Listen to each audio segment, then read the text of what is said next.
New President obtrudes Joseph Maidfor manages Mugabe and Grace's farms.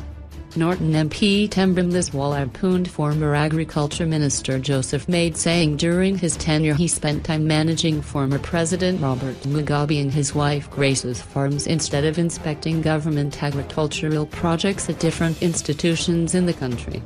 Mliswa was contributing to debate on a motion on the report by the Christopher Sindi-led Parliamentary Portfolio Committee on Lands and Agriculture on Command Agriculture and Agricultural Colleges on Thursday, when he alleged that agricultural colleges failed to perform because they were not properly supported or funded. Government had become dysfunctional, and how do you run agricultural training institutions without a board? Maid spent time at his farm instead of him spending time doing his ministerial mandate, Mliswa said. All he did was to go to Gushungo dairies with foreigners, showing them as how with the former First Lady Grace Mugabe, but we never saw him going to tertiary institutions. I think his job was to work for the first family, he said. Mliswa said if command agriculture is to succeed, then every Zimbabwean regardless of color or political affiliation should benefit and get inputs from the program. While presenting the committee report, Sindi said farmers had experienced problems such as late distribution of inputs, while others had to travel long distances to collect their inputs.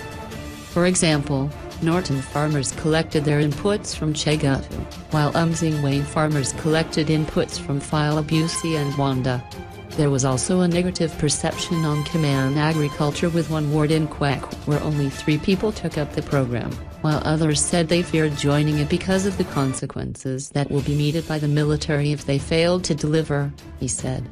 Sindi said the name command had negative connotations to farmers, who thought that it was a military program.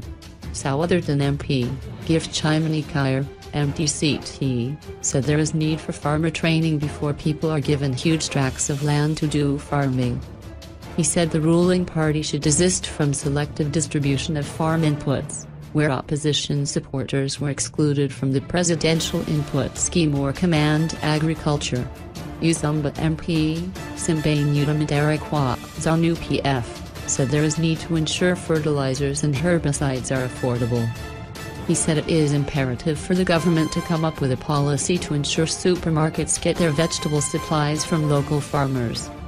Kuwadzana East MP, Nelson Tamiza, MTCT, said if Zimbabwe is to improve in farming and restore its lost glory as the breadbasket of Africa, there is need to mechanize even peasant farming so that rural farmers use modern equipment to also increase their yields.